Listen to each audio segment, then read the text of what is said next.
누군가를 용서하는 것도 쉽지 않지만 그 용서하는 것에 대해서 완전히 잊어버리는 것은 더 어렵습니다. 우리가 하나님의 죄의 용서하심에 대하여 생각할 때도 바로 이러한 사람의 기준처럼 판단할 수도 있습니다. 그렇기에 우리가 신앙생활을 하면서 또 하나님의 자녀로 살아가면서 누릴 수 있는 자유함을 온전히 누리지 못하게 되기도 합니다. 왜냐하면 내가 누군가를 용서하는 혹은 내가 누군가의 반복적인 잘못을 받아주는 그러한 마음, 그러한 너그러운 어떠한 마음으로 하나님의 용서하심, 하나님의 사랑하심을 생각하고 거기에 대입하기 때문입니다. 그렇기 때문에 우리는 하나님의 자녀로 살아가면서 누릴 수 있는 자유함을 온전히 누리지 못하게 된다는 거예요. 왜? 누군가가 나에게 반복적인 잘못을 저질러. 그러면 내가 그 사람에 대해서 판단할 때 이미 우리 머릿속에 들고 있는 생각이 있잖아요. 저 사람은 왜 똑같은 실수를 또 반복하지? 저 사람은 왜 1년 내내 저 잘못을 하지? 왜 저 실수를 고치지 못하지? 그러면서도 용서해 주는 내가 대단하다라는 그런 생각을 하지 않을까요? 근데 이것이 하나님의 죄 용서, 하나님의 죄 사하심, 하나님의 사랑으로 연결될 때 우리는 '내가 하나님께 진정으로 용서받았는가.'라는 의심을 가지게 됩니다. 왜요? 우리의 기준으로 하나님의 기준을 생각하기 때문에. 내가 다른 사람들을 용서해 주는 그 감정으로 하나님의 용서하심을 이해하기 때문에. 그러나 하나님의 죄 용서하심은 우리가 생각하는 이러한 개념으로 이해할 수 있는 부분이 아닙니다. 우리가 다른 사람들을 용서하는 그 모양으로 하나님의 용서하심을 대입해서 생각한다면 우리의 믿음은 성장할 수 없고 우리가 하나님을 아는 그 지식은 제한될 수밖에 없습니다.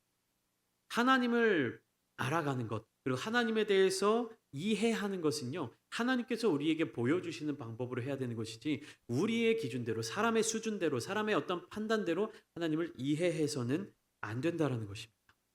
그렇기 때문에 하나님께서 우리에게 주시는 그 말씀들도요, 나의 생각대로, 나의 기준대로, 나의 어떠한 능력대로 판단해서 받아들이게 되면요, 온전한 순종을 이룰 수가 없습니다.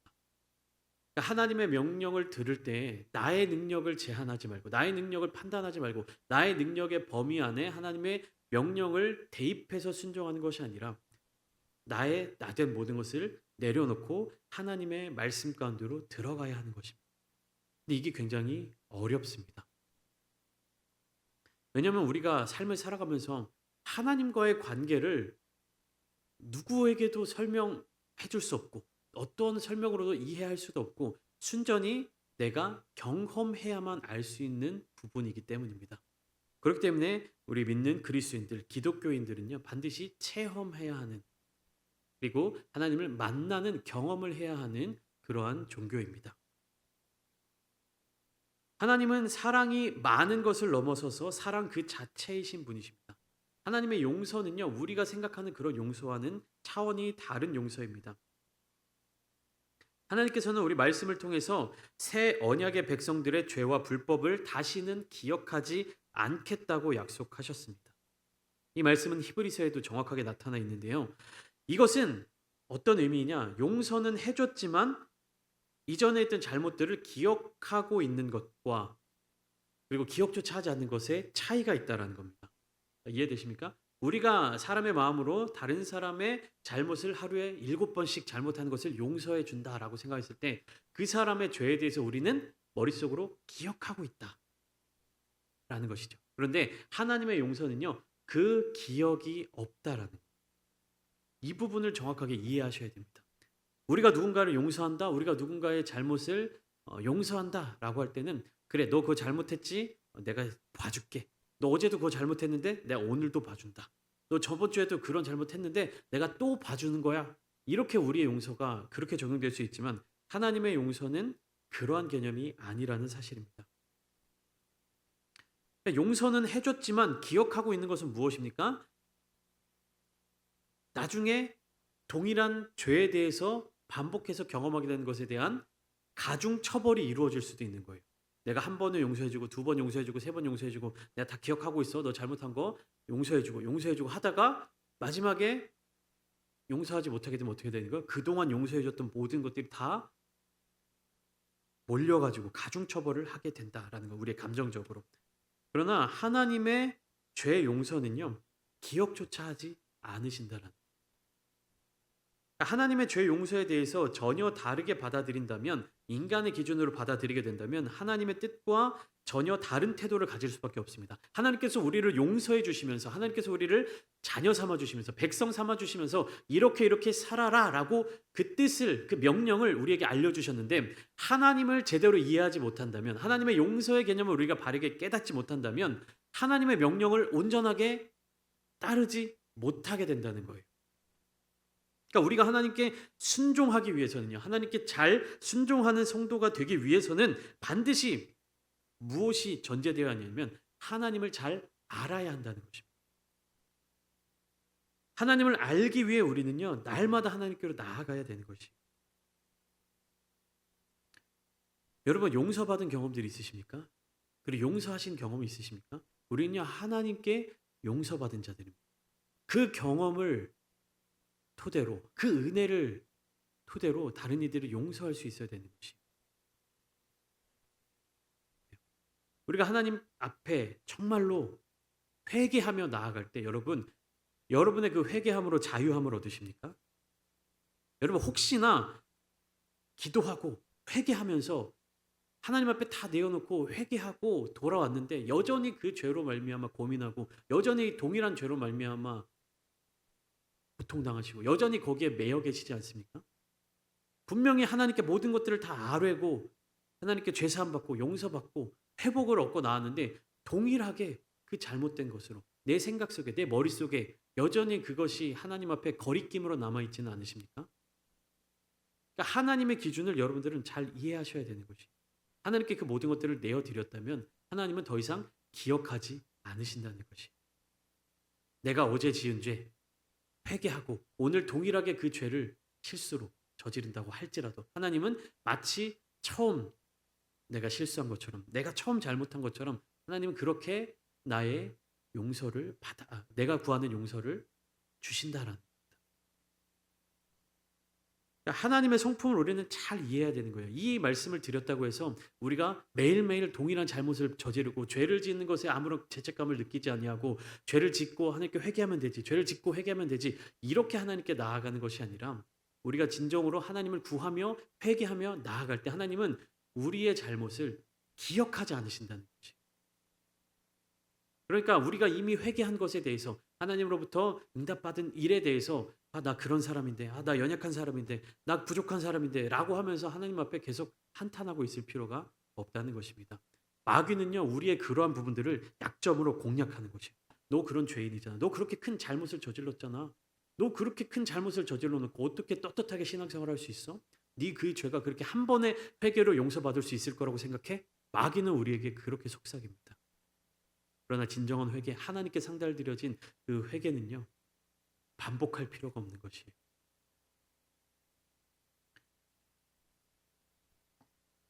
우리의 죄가 하나님 앞에 온전히 다 드려졌을 때 우리는 거기에 더 이상 매여 있어서는 안 된다라는 것입니다. 거기에 매여 있는 순간 우리는 하나님 앞으로 더 한 걸음 나아갈 수가 없게 되는 것이. 그러니까 동일한 잘못에 대해서 한 번만 회개하면 된다, 이 말씀 드리는 것이 아닙니다. 하나님께 회개하고 진정한 자유를 온전히 누리시라는 권면이에요. 오늘 본문 말씀을 보면 하나님의 용서, 하나님의 약속, 그리고 하나님께서 그의 백성에게 주시는 귀한 은혜가 얼마나 풍성한지에 대해서 잘 구체적으로 나타나 있습니다. 지난 시간에 나눈 것처럼 인간은 굉장히 연약한 존재이죠. 하나님은 인간의 어떠한 약속을 믿고 용서해 주시거나 사랑해 주시는 것이 아니라, 하나님이 우리를 용서해 주시고 사랑해 주시는 것은 전적으로 하나님의 성품에 달려 있다라고 말씀드렸습니다. 우리의 노력이나 능력이나 어떠한 것도 하나님의 사랑의 근거가 될 수 없다라는 사실입니다. 그러니까 일의 순서가 뒤바뀌면 안 되는 것이에요. 우리가 어떻게 노력함으로 말미암아 하나님의 사랑을 받고, 우리가 어떻게 노력함으로 말미암아 하나님의 용서를 받는 것이 아니라, 우리가 하나님의 사랑을 받았기 때문에 우리는 하나님의 자녀로서 살아갈 수 있는 것이고, 우리가 하나님의 용서를 받았기 때문에 우리는 거룩한 삶을 살아내는 것이에요. 순서가 바뀌면 안 됩니다. 우리는 용서받은 자들, 구원받은 자들, 은혜 입은 자들이기 때문에 하나님의 자녀로 살아가기에 합당한 모습을 보여야 하는 것이지, 우리가 죄를 짓지 않고 우리가 거룩한 모습을 지키고 우리가 그런 사람들 앞에서 떳떳한 모습을 계속해서 유지해서 나가기 때문에 하나님은 우리를 백성으로 삼아 주신 것이 아니라는 사실입니다. 하나님의 용서도 그 주권이 오직 하나님께만 있음을 알아야 합니다. 깨어져 버린 언약, 깨어져 버린 약속, 깨어져 버린 관계를 회복해 주시는 분은 하나님이시라는 거예요.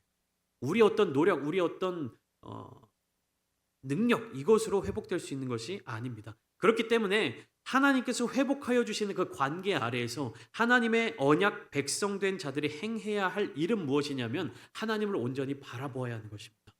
하나님께서 우리를 회복해 주시고 하나님께서 우리를 용서해 주셨음에도 불구하고 우리가 하나님을 바라보지 않고 세상을 바라보고 있고 내가 좋아하는 것들을 바라보고 있고 우상을 바라보고 있으면 우리의 삶의 모습이 어떻게 되겠습니까? 하나님의 용서함을 받은 사람임에도 불구하고 여전히 죄에서 벗어나지 못하고 여전히 다시금 죄 가운데로 돌아가게 되고 여전히 하나님께 영광 돌리지 못하는 삶을 살아갈 수밖에 없는 것입니다.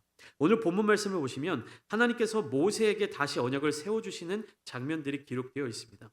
그런데 한 가지 중요한 사실은 무엇이냐면 하나님이 주시는 이 말씀들이요, 출애굽기 34장에서 주시는 이 말씀들이 이전에 출애굽기 23장의 내용과 거의 똑같다라는 사실입니다. 하나님이 주시는 명령의 순서만 좀 다를 뿐 그 내용은 출애굽기 23장과 일치하고 있어요. 출애굽기 23장은 어떤 내용입니까? 모세가 시내산으로 올라가서 첫 번째 언약을 받는 그 내용이에요. 그리고 오늘 본문 말씀인 출애굽기 34장은 어떤 내용입니까? 모세가 첫 번째로 시내산에 올라가서 두 돌판에 하나님의 말씀, 하나님의 계명을 받아 들고 내려오면서 이스라엘 자손들이 금송아지를 섬기고 있는, 우상 숭배하고 있는 그 모습을 보면서 두 돌판을 깨트려 버리죠. 하나님과 맺은 언약이 깨져 버립니다. 그리고 나서 여러 가지 사건들이 일어난 이후에 하나님께로 다시 올라가서 새로운 언약을 받는 내용이 바로 오늘 본문 말씀인 출애굽기 34장의 내용입니다. 그러면 34장의 내용을 보시면 23장의 말씀과 똑같아요. 그러니까 똑같은 말씀을 다시 주시는 것입니다. 이것은 우리가 이해할 때 이스라엘 자손들이 깨트려 버린 그 언약을 대신해서 다시 세워주시는 언약이다, 이렇게 이해하면 안 되고 그 이전의 모든 일들이 다 없던 것처럼 여겨지고 하나님께서 새롭게, 완전히 새롭게 주시는 언약인 것이, 무슨 말씀인지 이해되십니까? 하나님께서 첫 번째 언약을 주셨죠. 그리고 그 언약에 대해서 이스라엘 자손들이 계약을 파기하는 행동을 하면서 이 언약이 맺어지지 않게 됐습니다. 그리고 나서 두 번째로 다시 모세가 시내산으로 올라가서 하나님께서 언약을 주실 때, 야, 내가 지난번에 너한테 줬던 그 약속 있지? 그거 기억하지? 그대로 다시 내가 써줄 테니까 갖고 내려가. 하나님이 이렇게 말씀하신 것이 아니라는 거예요. 마치 이전의 일이 없었던 것처럼. 이전에 언약을 주시고 그 두 돌판이 깨지고 여러 가지 사건들이 일어나지 않았던 것처럼 하나님은 처음부터 모세에게 다시 약속의 말씀을 주신다라는 겁니다. 처음 맺는 언약과 같이 세세하게 그 내용들을 말씀해 주고 계신 것이에요. 그러나 이 두 번째 언약에는 하나님의 깊은 사랑과 인도하심이 첨가되어 있습니다. 이스라엘 자손들이 하나님의 언약 백성들로서 설 수 있도록 이전보다도 더 섬세하게 하나님께서 이적을 보여주신다는 것입니다. 10절 말씀은 이렇게 기록되어 있죠. 여호와께서 이르시되 보라, 내가 언약을 세우나니 곧 내가 아직 온 땅 아무 국민에게도 행하지 아니한 이적을 너희 전체 백성 앞에 행할 것이라. 내가 머무는 나라 백성이 다 여호와의 행하심을 보리니 내가 너를 위하여 행할 일이 두려운 것임이니라. 그러니까 믿음이 부족하다면, 자꾸만 넘어진다면 그것조차 이겨낼 수 있는 이적을 약속해 주신다는 거예요. 이스라엘 자손들이 첫 번째 언약의 말씀을 받기도 전에 우상숭배에 빠지고 모세가 40일 동안 올라가 있다가 내려오지 않으니까 우리를 인도할 사람이 어떻게 되는지 모르겠다, 우리를 인도할 하나님을 만들어내라, 이렇게 요구함으로 인해서 아론이 금송아지를 만들었잖아요. 하나님께서 이스라엘의 그런 연약한 부분들을 위하여서 이적을 약속해 주신다는 거예요. 너희가 믿음이 부족하다면, 너희가 이 언약을 지키는 일에 있어서 연약함이 남아 있다면 내가 너희를 위해서 이적을 행하여 줄게. 너희가 믿을 수 있도록 나의 큰 능력을 너희에게 보여줄게. 약속을 주시는 겁니다. 애굽에서 430년간 노예 생활을 했던 이스라엘 자손들은요, 무기력함에 빠져 있었습니다. 그들은 애굽 땅에 있을 때 하나님의 명령을 따라 움직일 힘조차 없었던 사람들이었어요. 그런 그들을 위해서 하나님이 어떻게 하십니까? 10가지 재앙, 10가지 재앙이죠. 애굽 사람들의 입장에서 10가지 재앙이고요. 이스라엘 사람들 입장에서 무엇입니까? 10가지 이적들을 보여주심으로 말미암아 애굽에서 구원해내 주신 것입니다. 하나님의 살아계심, 애굽의 어떠한 신들보다 뛰어난 능력을 갖고 계신 하나님을 나타내 보여주심으로 말미암아 이스라엘 자손들이 일어나서 애굽 땅을 벗어날 수 있도록 인도하여 주셨다라는 것이에요. 10번의 재앙, 10번의 과정, 10번의 방법을 통해서 이스라엘 자손들에게 믿음을 심어주시고 일어나 나설 용기를 갖게 하신 하나님께서 이 다시금 맺어주시는 그 언약의 자리 가운데 그 이적을 약속하신 겁니다. 너희의 믿음이 부족하니 너희 믿음을 굳건하게 해줄 표적을 내가 보여줄게. 여러분, 우리의 믿음이 부족하다면 오히려 그러한 하나님의 은혜와 기적을 간구하셔야 합니다. 믿음이 좋은 사람들이 그런 이적을 경험하고 믿음이 좋은 사람들이 하나님의 어떤 능력을 나타내 보여주는 것 같지만, 그것도 맞는 말이지만 믿음이 부족하기 때문에 하나님께 우리는 그러한 은혜와 이적을 간구하며 나갈 수 있어야 되는 거죠. 나는 믿음이 없는 사람이니까 그냥 이 정도로 만족해야지. 나는 믿음이 없는 사람이니까 그냥 여기까지인가 보다. 이렇게 하는 것이 아니라 하나님, 믿음이 부족합니다. 나의 이 부족한 믿음을 위해서 하나님 은혜를 베풀어 주세요.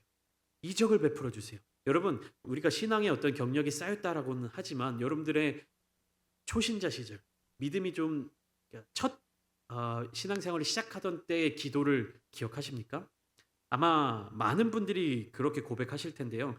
지금 내가 기도할 때 하나님이 응답해 주시는 것보다 내가 처음 하나님을 믿었을 때 내 기도에 더 잘 응답해 주셨다라는 것을 느끼지 않으십니까?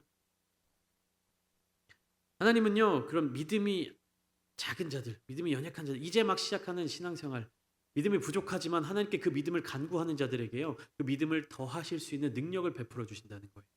순수한 믿음의 자리 가운데 하나님을 온전하게 바라보는 사람들에게 그러한 위로로서 함께 해주신다는 것입니다.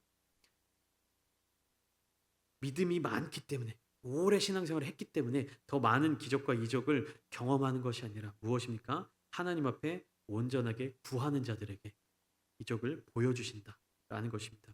여러분들의 삶의 자리 가운데 하나님의 은혜가 날마다 넘치시기를 축복합니다. 그 은혜를 날마다 구하십시오. 나의 믿음이 부족한데, 나의 믿음이 연약한데, 나의 경력이 아직 부족한데, 이렇게 하지 마시고 하나님, 나의 믿음이 연약합니다. 주님의 은혜를 더 구하며 나아갑니다. 나의 삶에 은혜를 베풀어 주세요. 나의 삶에 회복을 베풀어 주세요.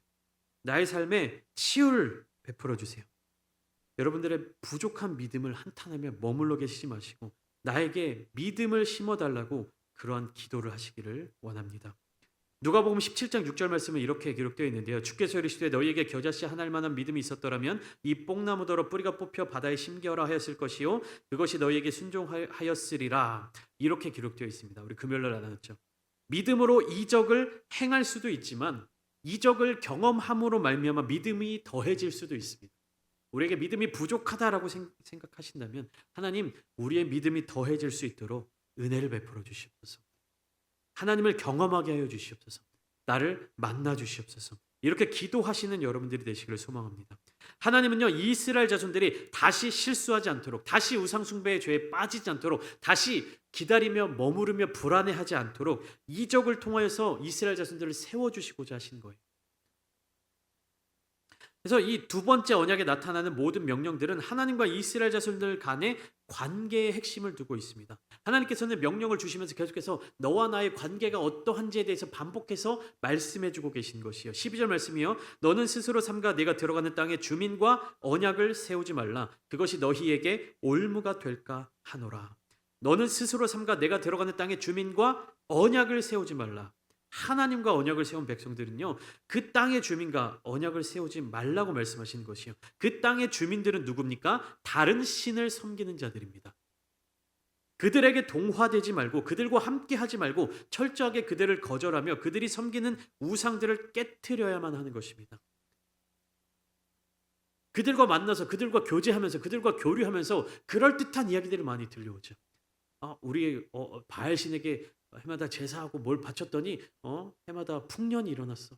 근데 언제는 바알 신한테 제대로 제사를 제물을 요만큼 줄여서 드렸더니 농사가 그 해는 망해버렸어. 뭐 이런 얘기들을 막 들을 수 있을 거 아니에요. 가나안 땅으로 들어가면. 근데 그런 말에 귀를 기울이지 말고 그들에게 동화되지 말고 철저하게 그 우상들을 거절하라는 것입니다. 사람과 사람과의 어떤 관계나 어떤 뭐 동맹이라든지 가나안 땅에 들어가서 어떤 외교라든지 이런 것에 대해서 계획을 세운 것이 아니라 이 어떤 그 땅의 주민과 언약을 세우지 말라는 것은 사람 대 사람으로 만나서 무슨 일을 행하라는 것이 아니라 네가 어떤 신을 섬길 것이냐, 이스라엘 자손들아 너희가 어떤 신을 섬길 것이냐, 누구를 정말 참된 신으로 섬길 것이냐라는 질문입니다. 거기에 대한 대답을 내리는 것이에요. 15절에도 이 말씀은 반복되고 있습니다. 너는 삼가 그 땅의 주민과 언약을 세우지 말지니 이는 그들이 모든 신을 음란하게 섬기며 그들의 신들에게 제물을 드리고 너를 청하면 내가 그 제물을 먹을까 함이며. 그러니까 무슨 말이에요? 가나안 땅, 그 땅의 주민들과 어떤 이유에서든지 연결되면 곧 그들이 섬기는 신들과도 묶여버리게 된다는 겁니다. 우리가 세상 사람들, 믿지 않는 사람들과의 어떤 관계라든지 이런 부분에 있어서 굉장히 경계하고 주의해야 될 부분들이 뭐냐면 그들을 전도해야 될 전도 대상자들로도 보지만 우리가 혹여나 그들과 관계를 맺어가면서 그들과 동화되어 가면서 하나님을 떠나 세상 가운데로 들어갈 수도 있기 때문에 여러분들 세상을 살아가면서 또 직장 생활을 하면서 다양한 관계들을 맺어가시죠. 뭐 학부모 모임도 있을 것이고 뭐 직장에서의 여러 가지 모임들도 있으실 것이고 교회 공동체로 모이는 모임 외에 여러 가지 모임들이 있으실 것입니다. 그런데 그곳에서 여러분들이 얻게 되는 것들은 무엇입니까? 그곳에서 여러분들이 경험하게 되는 것들은 무엇입니까? 하나님을 믿는 그리스도 신앙과 일치되는 경험들을 하십니까? 아니면 그것들로부터 멀어지게 되는 경험들을 하게 되십니까? 제가 사회적인 경험이 풍부하진 않지만 대부분의 경우는요. 하나님을 경험하는 것으로부터 멀어지게 만드는 그러한 경험들을 하게 됩니다. 무엇입니까? 하나님의 백성으로 살아가야 함에도 불구하고 그 사람들을 만나고 그 사람들을 경계하지 아니하고 그 사람들의 어떠한 태도를 잘 관찰하지 않는다면 우리가 그들의 삶에 동화될 수 있다는 것입니다. 여러분 자녀들 키우면서 그렇지 않아요? 뭐 믿지 않는 사람들이 어디 학원을 보내니까 어떻게 되더라. 뭐 학군을 어디로 가야 더 좋다더라. 어디로 가니까 뭐 아이들 성적이 오르더라. 뭐 이 음식을 먹여야 아이들이 체력이 올라가더라. 뭐 이런 얘기들을 수도 없이 많이 듣지 않으십니까? 제가 어릴 때도 제가 아직 학생일 때도 그런 얘기를 얼마나 많이 들었었는데 지금은 더 하겠죠. 근데 여러분들 누구 하나라도 여러분들에게 신앙생활 똑바로 해야 자녀들이 올바른 길로 갈 수 있다. 이런 얘기 해주는 사람들이 있습니까? 여러분들이 세상 가운데서 만나는 사람들 중에서 하나님을 끝까지 붙잡아야 된다라고 이야기해주는 사람들이 있습니까? 여러분들이 세상 가운데서 정보를 교류하고 함께 교제 나누는 사람들 중에 주의를 성수하고 하나님을 온전하게 의지해야 너의 삶이 성공할 수 있어. 이렇게 얘기해준 사람이 있습니까? 거의 없을 것입니다. 우리가 자녀들에게 결혼할 때가 된 자녀들에게 이야기를 하죠. 믿지 않는 자들과 결혼하면 안 된다라고 이야기를 하죠. 그 이유를 오늘 본문을 통해서도 유추해 볼 수가 있는데 결혼이라 하는 것은요. 결국엔 뭐냐면 그냥 남녀가 둘이 좋아해서 그냥 같이 사는 것이 아니라 두 사람의 인생과 삶이 공유되는 것이에요. 그 인생을 이전까지 살아왔던 인생은 각각의 삶에서 살았지만 앞으로의 인생은 함께 공유해 나가기로 약속하는 것이 결혼입니다. 근데 믿지 않는 자들과 결혼하게 되면 어떻게 되는 것이요? 믿는 자들의 삶의 패턴과 삶의 어떤 모습과 믿지 않는 자들의 삶이 결합되게 되는 것이요. 그러면 믿지 않는 자가 믿음으로 오는 경우도 있겠지만 믿음이 연약해지는 결과가 반드시 생겨날 수밖에 없습니다. 딱 맞는 비유는 아닌데 검정색 색이 있어요. 물감이 있습니다. 흰색 물감이 있어요. 검정색 물감과 흰색 물감이 섞이면 뭐 검정색이 되거나 흰색이 되거나 이렇게 됩니까? 섞이면 어떻게 돼요? 회색이 되죠. 믿음이 아무리 좋은 사람이라도 믿지 않는 배우자를 만나면 믿음이 연약해질 수밖에 없습니다. 물론 긍정적인 부분도 있겠죠. 믿지 않는 자가 믿는 자를 만나서 조금은 예수 그리스도에 대해서, 조금은 교회에 대해서 알아가게 될 수도 있겠죠. 그러나 여전히 그는 회색이에요. 하얀색으로 되지 못한다라는 겁니다. 이 회색이 하얀색으로 되게 되려면 얼마나 많은 노력과 얼마나 많은 희생과 얼마나 많은 헌신이 들어가야 하는지 여러분들도 다 아실 것입니다. 그러니까 결혼하는 것은요, 삶을 공유하게 되는 것이요. 오늘 본문 말씀 16절을 보면 이렇게 후반부에 얘기하고 있습니다. 내 아들에게 그들의 신들을 음란하게 섬기게 할까 함이라, 이렇게 이야기하고 있습니다.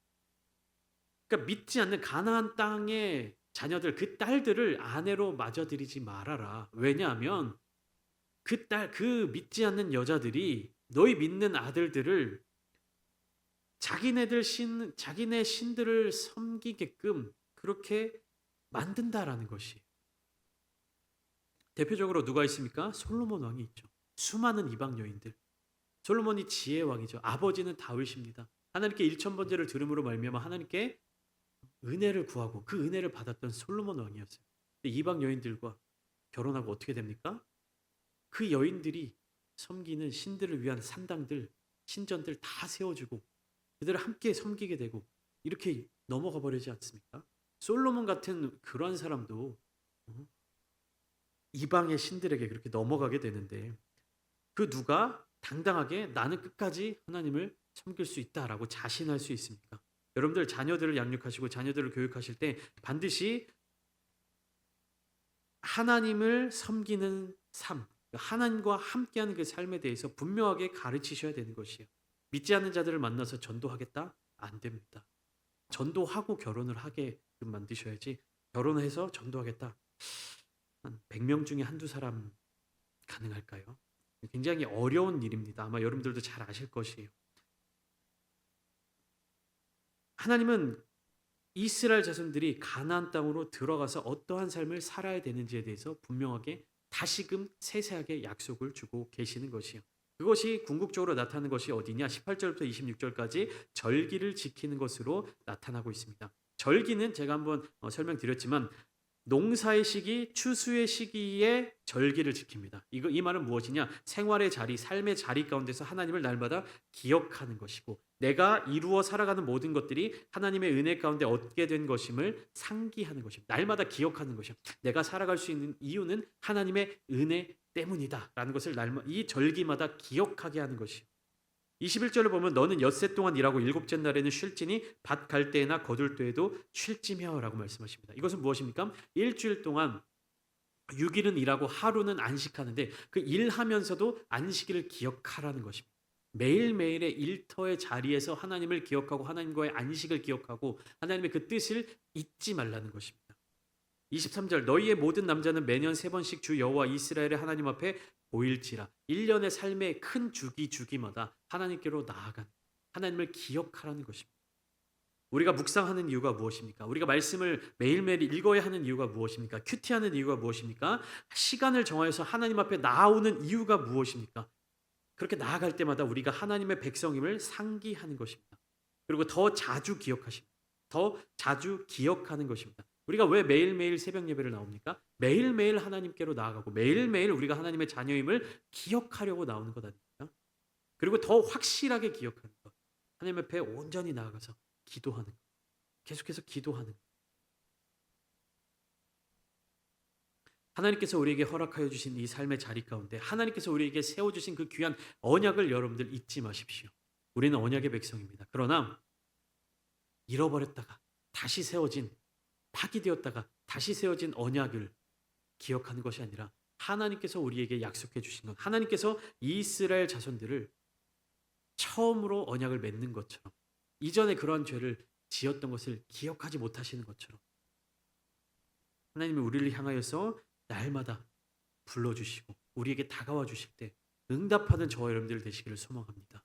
우리의 기도가 하나님을 기쁘시게 되는 기도가 되기를 원하며, 날마다 우리가 무너져 간다고 생각하는 그 시기 가운데에서도 주님은 우리를 위하여서 간구하시고 우리를 위로하시고 우리를 다시금 세워주시며 우리에게 용기를 부어주신다는 사실을 잊지 마시기 바랍니다. 좌절하지 마십시오. 여러분들 믿음이 꺾이지 마십시오. 하나님을 굳건하게 믿음으로 말미암아 날마다의 삶의 자리 가운데서 하나님을 아버지로 모시며 하나님을 우리의 왕으로 모시며 온전하게 그 은혜를 구하며 나아가십시오. 오늘 이 시간 함께 기도하실 때 하나님 다시금 우리가 주님 앞에 겸손한 마음으로 나아갑니다. 날마다 우리를 사랑으로 덮어주시고 우리의 죄를 기억하지 않으시는 하나님을 우리가 더 진실된 마음으로 사랑하게 하여 주시옵소서. 하나님을 의뢰하게 하여 주시고 하나님의 그 언약의 말씀을 날마다 잊지 않고 기억하며 살아가는 우리가 되게 하여 주시옵소서. 그렇게 기도하며 나아가실 때에 크신 은혜가 저와 여러분들에게 임하게 되시기를 예수님의 이름으로 축원합니다.